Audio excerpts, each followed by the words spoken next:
ప్రజలు సుఖశాంతులతో ఉండాలని మంత్రి అడ్లూరి లక్ష్మణ్ అన్నారు. రాజన్న సిరిసిల్ల జిల్లా వేములవాడ రాజేశ్వర భీమేశ్వర స్వామిని మంత్రి అడ్లూరి లక్ష్మణ్ దర్శించుకున్నారు. మంత్రికి ఆలయ అర్చకులు పూర్ణ కుంభంతో స్వాగతం పలికారు. అనంతరం అర్చకులు తీర్థ ప్రసాదాలు అందించారు. తెలంగాణ ప్రజలకు మంత్రి అడ్లూరి లక్ష్మణ్ నూతన సంవత్సర శుభాకాంక్షలు తెలిపారు.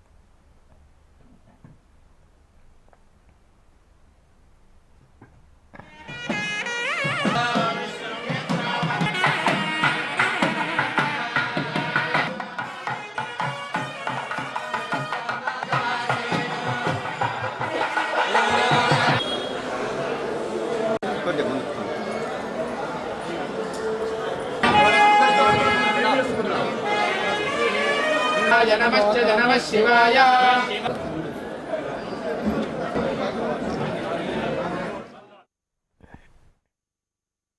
పర్వదినం రోజు ఈరోజు 2026 తెలంగాణ రాష్ట్ర అన్ని వర్గాల ప్రజలు సుఖ సంతోషాలతో ఉండాలని అందరికీ నూతన సంవత్సర శుభాకాంక్షలు తెలియజేసుకుంటూ ప్రజాపాలన లోపల గౌరవ ముఖ్యమంత్రి గారి నేతృత్వం లోపల ఏదైతే గొప్ప సంకల్పంతో శ్రీ రాజరాజేశ్వర ఆలయాన్ని పునర్నిర్మాణం చేయడం కానీ, సమ్మక్క సారలక్క తల్లి యొక్క బేడారాన్ని గద్దలను పునర్నిర్మాణం చేయడం కానీ, అదేవిధంగా బాసరలో ఉన్న గోదావరి తీరాలు ఉన్నటువంటి జ్ఞాన సరస్వతి అమ్మవారు, గోదావరి తీరం శ్రీ లక్ష్మీ నరసింహస్వామి దైవ ధర్మపురి లక్ష్మీనరసింహస్వామి దైవక్షేత్రము, కాళేశ్వర ముక్తేశ్వర స్వామివారు, అదేవిధంగా శ్రీ రామచంద్రుడు భద్రాద్రి, గోదావరి తీరాన ఉన్నటువంటి దేవాలయాన్ని కూడా రాబోయే గోదావరి పుష్కరాలకు చేసే విషయంలో పట్ల మా స్థానిక శాసనసభ్యులు, సహచార మిత్రులు, మా ఆది శ్రీరన్న గారి నేతృత్వంలో ఒక మాట మాట్లాడినారు. ఈ యొక్క పండుగ సందర్భంగానే మరి చేసుకుంటున్నా.